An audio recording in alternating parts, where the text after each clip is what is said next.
Hi ವಿದ್ಯಾರ್ಥಿಗಳೇ, ಸಮಾಂತರ ಶ್ರೇಣಿಗಳು ಪಾಠದಲ್ಲಿ ಬರುವಂತಹ ಅನ್ವಯಿಕ ಸಮಸ್ಯೆಯನ್ನು ನೋಡ್ತಾ ಹೋಗೋಣ ಮಕ್ಕಳೇ. ಒಂದು ಸಮಾಂತರ ಶ್ರೇಣಿಯಲ್ಲಿ 30 ಪದಗಳಿವೆ. ಶ್ರೇಣಿಯ 17ನೇ ಪದವು ಅದರ 5ನೇ ಪದದ 3ರಷ್ಟಕ್ಕಿಂತ 4 ಹೆಚ್ಚಾಗಿದೆ. ಶ್ರೇಣಿಯ 10ನೇ ಪದವು 30 ಆದರೆ ಶ್ರೇಣಿಯ ಕೊನೆಯ 3 ಪದಗಳನ್ನು ಕಂಡುಹಿಡಿಯಿರಿ ಮತ್ತು ಶ್ರೇಣಿಯನ್ನು ಬರೆಯಿರಿ ಅಂತ ಕೇಳಿದ್ದಾರೆ. ಸರಿನಾ ಮಕ್ಕಳ? ಈಗ ಒಂದು ಶ್ರೇಣಿಯಲ್ಲಿ 30 ಪದಗಳಿವೆಯಂತೆ. ಅದರಲ್ಲಿ ಏನು ಸಂಬಂಧವನ್ನು ಕೊಟ್ಟಿದ್ದಾರೆ ನೋಡಿ ಮಕ್ಕಳೇ.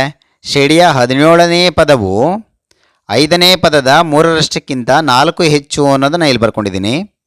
ನಂತರ ಶ್ರೇಣಿಯ 10ನೇ ಪದವು 31 ಅಂತಲೂ ಕೊಟ್ಟಿದ್ದಾರೆ, ಅದನ್ನು ಇಲ್ಲಿ ಬರ್ಕೊಂಡಿದ್ದೀನಿ ಮಕ್ಕಳೇ. ಈಗ ಅಬ್ಸರ್ವ್ ಮಾಡ್ತಾ ಹೋಗಿ ಮಕ್ಕಳೇ. ಶ್ರೇಣಿಯ 17ನೇ ಪದವನ್ನು A17 ಅಂತ ಬರ್ಕೊಳ್ತೀವಿ. ಇದು 5ನೇ ಪದವನ್ನು A5 ಅಂತ ಬರ್ಕೊಳ್ತೀವಿ. ಇದರ 3ರಷ್ಟು ಅಂತಂದರೆ 3ನ ಗುಣಿಸ್ಬೇಕು. 3ರಷ್ಟಕ್ಕಿಂತ 4 ಏನಾಗಿದೆ ಅಂತ ಮಕ್ಕಳೇ, ಹೆಚ್ಚಾಗಿದೆ ಅಂದರೆ ಪ್ಲಸ್ ಹಾಕೋಬೇಕು. ಸರಿನಾ? A17 = 3A5 ಪ್ಲಸ್ 4 ಅಂತ ಬರ್ಕೊಳ್ತೀವಿ. A17ನ A ಪ್ಲಸ್ 16D ಅಂತ ಬರ್ಕೊಳ್ಳಿ, = 3ನ ಹಾಗೆ ಬರ್ಕೊಳ್ಳಿ. A5 ಅಂದರೆ ಮಕ್ಕಳೇ A ಪ್ಲಸ್ 4D ಅಂತ ಆಗುತ್ತೆ. ಪ್ಲಸ್ 4ನ ಹಾಗೆ ಬರ್ಕೊಂಡಿದ್ದೀವಿ. A ಪ್ಲಸ್ 16D ಹಾಗೆ ಬರ್ಕೊಳ್ಳಿ, = 3ನ ಒಳಗಡೆ ಗುಣಿಸಿ ಮಕ್ಕಳೇ. 3 × A 3A ಪ್ಲಸ್ 3 4 12D ಆಗುತ್ತೆ. ಪ್ಲಸ್ 4ನ ಹಾಗೆ ಬರ್ಕೊಳ್ಳಿ. ಈಗ 3Aನ ಹಾಗೆ ಬರ್ಕೊಂಡಿದ್ದೀವಿ. ಪ್ಲಸ್ ಎನ ಈ ಕಡೆ ಕಳಿಸಿದ್ದೀನಿ, ಮೈನಸ್ ಎ ಆಯಿತು. ಪ್ಲಸ್ 12Dನ ಹಾಗೆ ಬರ್ಕೊಳ್ಳಿ. ಪ್ಲಸ್ 16Dನ ಈ ಕಡೆ ಕಳಿಸಿದ್ರೆ ಮೈನಸ್ 16D ಆಗುತ್ತೆ. ಪ್ಲಸ್ 4ನ ಹಾಗೆ ಬರ್ಕೊಳ್ಳಿ, = 0 ಆಗುತ್ತೆ. 3Aನಲ್ಲಿ ಏನ ಕಳೆದಿದ್ದು 2A ಬರುತ್ತೆ. ನಂತರ 12Dನಲ್ಲಿ 16Dನ ಕಳೆದಿದ್ದು ಮೈನಸ್ 4D ಬರುತ್ತೆ, = ಪ್ಲಸ್ 4ನ ಈ ಕಡೆ ಕಳಿಸಿ ಮೈನಸ್ 4 ಆಯಿತು ಮಕ್ಕಳೇ. ಇಡೀ ಈಕ್ವೇಷನನ್ನು ನಾವು 2ರಿಂದ ಡಿವೈಡ್ ಮಾಡ್ಬೋದು. 2ರಿಂದ ಡಿವೈಡ್ ಮಾಡಿದ್ರೆ ಎ ಉಳ್ಕೊಳ್ಳುತ್ತೆ, ಮೈನಸ್ 2D ಆಗುತ್ತೆ, = ಮೈನಸ್ 2 ಆವರ್ತಿ ಡಿವೈಡ್ ಆಗುತ್ತೆ ಮಕ್ಕಳೇ. ಈ ಸಮೀಕರಣವನ್ನು ನಾವು ಏನಲ್ಲಿ ವ್ಯಕ್ತಪಡಿಸಿ ಎ ಮೈನಸ್ 2ನ ಹಾಗೆ ಬರ್ಕೊಳ್ಳಿ, ಮೈನಸ್ 2Dನ ಈ ಕಡೆ ಕಳಿಸಿದ್ರೆ ಪ್ಲಸ್ 2D ಆಗುತ್ತೆ. ಸಮೀಕರಣ 1 ಅಂತ ಬರ್ಕೊಳ್ಳಿ ಮಕ್ಕಳೇ. ನಂತರ ಈ ಭಾಗವನ್ನು ಅಬ್ಸರ್ವ್ ಮಾಡಿ. A10 ಅಂತ ಬರ್ಕೊಳ್ತೀವಿ ನೋಡಿ ಮಕ್ಕಳೇ. ಶ್ರೇಣಿಯ 10ನೇ ಪದವು 31 ಅಂತ ಕೊಟ್ಟಿದ್ದಾರೆ. 10ನೇ ಪದವನ್ನು A10 ಅಂತ ಬರ್ಕೊಳ್ತೀವಿ, = 31 ಅಂತ ಬರ್ಕೊಳ್ಳಿ. A10ನ್ನು ನಾವು A ಪ್ಲಸ್ 9D = 31 ಅಂತ ಬರ್ಕೊಳ್ಬೋದು. ಇದನ್ನು ಸಮೀಕರಣ 2 ಅಂತ ಬರ್ಕೊಳ್ಳಿ ಮಕ್ಕಳೇ. ಈಗ ಏನ ಬೆಲೆ ಬಂದಿದೆಯಲ್ಲ ಅದನ್ನು ಸಮೀಕರಣ 2ರಲ್ಲಿ ಆದೇಶ ಮಾಡೋಣ ಮಕ್ಕಳೇ. ಸಮೀಕರಣ 2ನ್ನು ಇಲ್ಲಿ ಬರ್ಕೊಂಡಿದ್ದೀನಿ. A plus 9D = 31. ಏನ ಬೆಲೆಯನ್ನು ಇದರಲ್ಲಿ ಆದೇಶ ಮಾಡಿ, -2 ಪ್ಲಸ್ 2Dನ ಇಲ್ಲಿ ಬರ್ಕೊಂಡಿದ್ದೀನಿ, ಪ್ಲಸ್ 9Dನ ಇಲ್ಲೇ ಬರ್ಕೊಂಡಿದ್ದೀನಿ, = 31. ಈಗ 2D ಮತ್ತು 9Dನ ಕೂಡ್ಬೋದು ಮಕ್ಕಳೇ. -2ನ ಹಾಗೆ ಬರ್ಕೊಂಡು ಇವೆರಡನ್ನ ಕೂಡಿದ್ರೆ 11D ಆಯಿತು, = 31 ಅಂತ ಬರ್ಕೊಳ್ತೀವಿ. ನಂತರ ಪ್ಲಸ್ 11Dನ ಹಾಗೆ ಬರ್ಕೊಂಡು 31ನ ಹಾಗೆ ಬರ್ಕೊಂಡು -2ನ ಕಡೆ ಕಳಿಸಿದ್ರೆ ಪ್ಲಸ್ 2 ಆಗುತ್ತೆ. 11D = 31ಕ್ಕೆ 2ನ್ನು ಸೇರಿಸಿದ್ರೆ ಎಷ್ಟಾಗುತ್ತೆ ಮಕ್ಕಳೇ, 33 ಆಗುತ್ತೆ. ಡಿ ಪಕ್ಕದಲ್ಲಿ 11 ಇದ್ದಿದ್ದು ಗುಣಿಸ್ತಾ ಇದೆ, ಈ ಕಡೆ ಬಂದರೆ ಬಾಗಿಸುತ್ತೆ. D = 33/11 ಆಗುತ್ತೆ. ನಂತರ ಕ್ಯಾನ್ಸಲ್ ಮಾಡಿದ್ರೆ ಮಕ್ಕಳೇ 11ರಿಂದ 11 1 11 3 33 ಹೋಗುತ್ತೆ.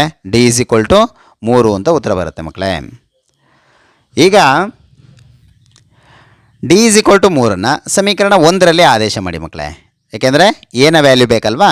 ಈಗ ನೋಡಿ A = -2 ಪ್ಲಸ್ 2D ಅನ್ನೋದನ್ನ ಬರ್ಕೊಂಡು -2ನ ಹಾಗೆ ಬರ್ಕೊಂಡಿದ್ದೀನಿ, ಪ್ಲಸ್ 2ನ ಹಾಗೆ ಬರ್ಕೊಂಡಿದ್ದೀನಿ. ಡಿ ವ್ಯಾಲ್ಯೂ ಬಂದಿದೆಯಲ್ಲ 3, ಅದನ್ನೇ ಇಲ್ಲಿಗೆ ಹಾಕಿ -2 ಹಾಗೆ ಬರ್ಕೊಂಡು 2 3 6 ಆಗುತ್ತೆ.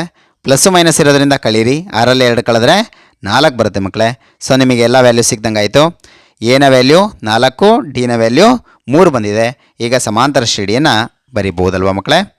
ಸಮಾಂತರ ಶ್ರೇಣಿ A plus D, A plus 2D ಅಂತ ಇರುತ್ತೆ. A ಅಂದರೆ 4 ಬಂದಿದೆ, 4. A ಪ್ಲಸ್ ಡಿನಲ್ಲಿ A ಅಂದರೆ 4 ಪ್ಲಸ್ D ಅಂದರೆ 3 ಅಂತ ಸಬ್ಸ್ಟಿಟ್ಯೂಟ್ ಮಾಡಿ. A ಪ್ಲಸ್ 2Dನಲ್ಲಿ A ಅಂದರೆ 4 ಪ್ಲಸ್ 2ನ ಹಾಗೆ ಬರ್ಕೊಂಡಿದ್ದೀವಿ, D ಅಂದರೆ 3. 4ನ ಹಾಗೆ ಬರ್ಕೊಳ್ಳಿ, 4 ಪ್ಲಸ್ 3 7 ಆಗುತ್ತೆ. 4 ಪ್ಲಸ್ 3 6 ಅಂತ ಬರ್ಕೊಂಡಿದ್ದೀನಿ ಮಕ್ಕಳೇ. 4 ಹಾಗೇ ಇದೆ, 7 ಹಾಗೇ ಇದೆ, 6ಕ್ಕೆ 4ನ್ನು ಸೇರಿಸಿದ್ದು 10 ಬರುತ್ತೆ ಮಕ್ಕಳೇ. ಹಾಗಾದರೆ ಸಮಾಂತರ ಶ್ರೇಣಿ ಏನು? 4 7 10 ಮಕ್ಕಳೇ. ಲಾಸ್ಟ್ ಪ್ರಶ್ನೆ ಏನು ಕೇಳಿದ್ದಾರೆ? ಶ್ರೇಣಿಯಲ್ಲಿ 30 ಪದಗಳಿದಾವಂತೆ. ಆ ಶ್ರೇಣಿನಲ್ಲಿ ಕೊನೆಯ ಪದ ಏನಾಗಿರುತ್ತೆ ಹಾಗಾದರೆ 30 ಅಂತ, 30 ಅಂತ ನಾವು ಬರ್ಕೊಳ್ಬೋದು. ಅವ್ರು ಕೇಳಿರೋಂಥದ್ದು ಕೊನೆಯ 3 ಪದಗಳನ್ನ. ಹಾಗಾದರೆ ಕೊನೆಯ 3 ಪದಗಳು, ಕೊನೆಯ ಪದ A30 ಆಗಿದ್ದರೆ ಅದರ ಹಿಂದಿನ ಪದ A29 ಆಗುತ್ತೆ, ಅದರ ಹಿಂದಿನ ಪದ A28 ಆಗುತ್ತೆ ಮಕ್ಕಳೇ. A30ನ ಕಂಡುಹಿಡಿಯೋಣ. A30 is equal to A plus ಇದಕ್ಕಿಂತ ಒಂದು ಕಡಿಮೆ ಡಿ ಅಂತ ಬರ್ಕೊಳ್ಳಿ ಮಕ್ಕಳೇ, 29 ಡಿ ಅಂತ ಬರ್ಕೊಳ್ತೀವಿ. ಎ ಅಂದರೆ ನಾವು ಈಗ ಆಲ್ರೆಡಿ ಕಂಡುಹಿಡ್ಕೊಂಡಿದ್ದೀವಿ. ಎ ಅಂದರೆ 4, ಡಿ ಅಂದರೆ 3.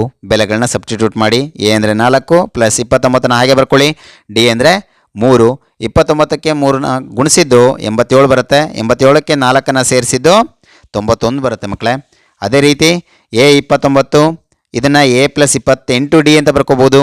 ಎ ಅಂದರೆ 4 ಪ್ಲಸ್ 28ನ ಹಾಗೆ ಬರ್ಕೊಳ್ಳಿ. ಡಿ ಅಂದರೆ 3. 4ನ್ನು ಹಾಗೆ ಬರ್ಕೊಂಡು 28ಕ್ಕೆ 3ನ ಗುಣಿಸಿದ್ದು 84 ಆಗುತ್ತೆ. 84ಕ್ಕೆ 4ನ್ನು ಸೇರಿಸಿದ್ದು 88 ಆಗುತ್ತೆ. ಸರಿನಾ ಮಕ್ಕಳ? ಈಗ A28 ಇದನ್ನು ಎ ಪ್ಲಸ್ 27 ಡಿ ಅಂತ ಬರ್ಕೋಬೋದು.